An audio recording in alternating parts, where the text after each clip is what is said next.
Whether you're a long-term Printful user, you just signed up, or you're still looking for the best print-on-demand company to partner with, you probably have a lot of questions about the ins and outs of Printful. In today's video, I want to focus on your sustainability questions. So I'm taking you to meet Alissa, our Corporate Social Responsibility Manager. And I've heard that she's an exciting new update coming up. Let's go.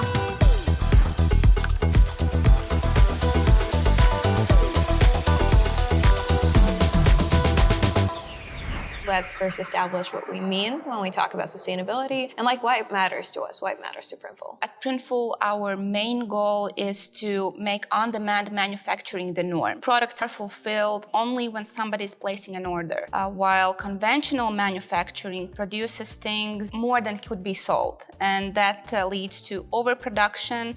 And unfortunately, these unsold items usually are just disposed of or burned without ever being used before. So we don't really make things in advance?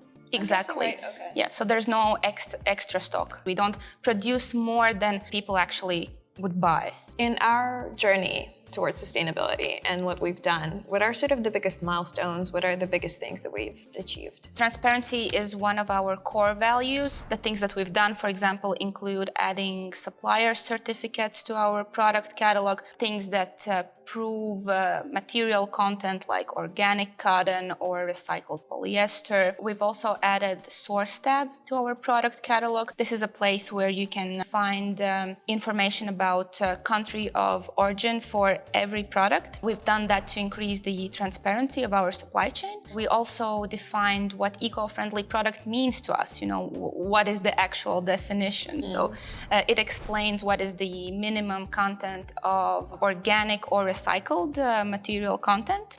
Last year, we managed to double the size of our eco-friendly product collection. Oh, wow. We also focused a lot on minimizing fabric waste for all our print production. We improved the print layouts and also launched some products that are smaller in size, and they could be, printed on the fabric that would otherwise just go to waste. Imagine a layout of t-shirt, but then there are these small areas of fabric left, and in those small places you could print out a scrunchie or a headband. And of course, we're also focusing on packaging. We're trying to improve the materials that we use and just eliminate layers of packaging whenever possible. And when it comes to these sort of layers that we've eliminated, can you maybe elaborate on that? Because in my head, everything just comes in a bag.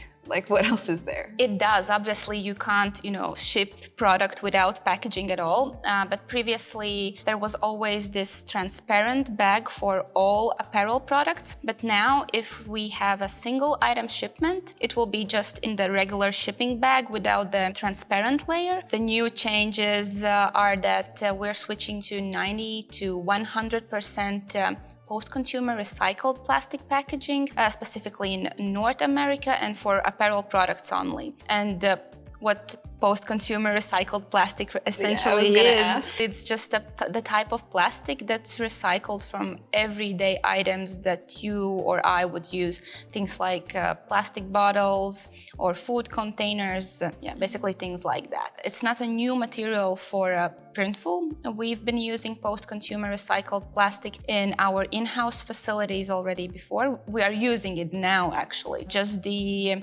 content of PCR plastic is different between various facilities. For example, in the US, until now, we had packaging with content as low as 30%, but now we are increasing it to 90 to 100% PCR plastic. In Europe, we already use PCR plastic packaging that's in the range of 70 to 100%. So I've got our packaging here, and do you want to tell me a little bit more about it? It looks like there's this fun, cool feature here. I see a QR code. With the plastic film, this flexible type of plastic, you can't always drop them in the everyday recycling bin. So the recycling guidelines might vary.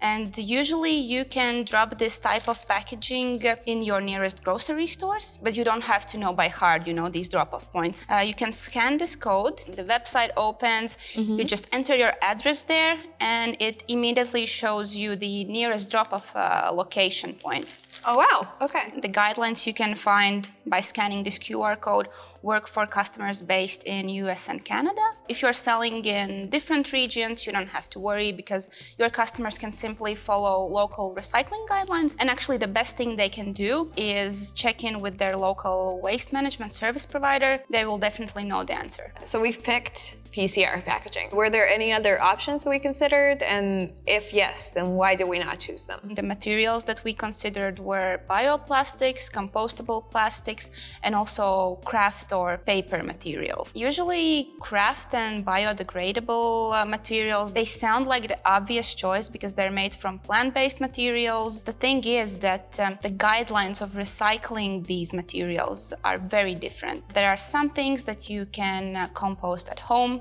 some things you have to compost industrially, and some things you can drop in the regular recycling bin, which is very confusing for the consumer and also for the recyclers, because when they are sorting the batch, by the look of the packaging, they can't tell if it's compostable packaging or if it's actually a plastic. Oh, right. Because I would have thought that if it's compostable, you can just like compost it in like wherever. Not always. Oh, yeah, wow. that's not always the case. Okay. But then the question is, why are we not using paper and craft packaging for apparel? We are actually using paper already, like paper and craft materials for our products already now. Phone cases or poster tubes, the triangle boxes. We are planning to increase the share of paper packaging over time, but this type of material is not suitable for all products. For example, for larger products, we would require larger mailers, and the larger the craft mailer becomes, the more fragile it becomes as well. Okay. Another thing is that we are using automatic packaging machines to make our fulfillment more efficient, and these machines currently don't support paper packaging. These machines require flexible type of packaging, and also like we can't ignore the fact that recycled paper is up to 10 times more expensive than recycled plastic. So if we're planning to implement paper packaging at this scale, it would certainly affect price point for our customers. All right, so why have we gone for exactly this type of PCR packaging? First of all, this type of material won't blow our price points. Also, recycling systems are existent and customers can find out what to do with this packaging when they have to get rid of it. What is more important, that recycled materials don't require any raw resources, and also the production requires less energy. PCR plastic, recycling material, is the first step towards making our packaging more sustainable. So thank you, Alisa, for coming on and for teaching me a little bit more about sustainability and responsibility at Printful and also our new packaging. I hope you have fun. I had a good time, and thanks for having me here. All right, I'm glad. And I'm also very grateful for the work that you and your team are doing to make Printful more sustainable and to make sure that we're reaching our goals responsibly. And I also hope that you guys had fun and that you learned more about sustainability at Printful and about our new packaging. And I hope to see you guys in the next video.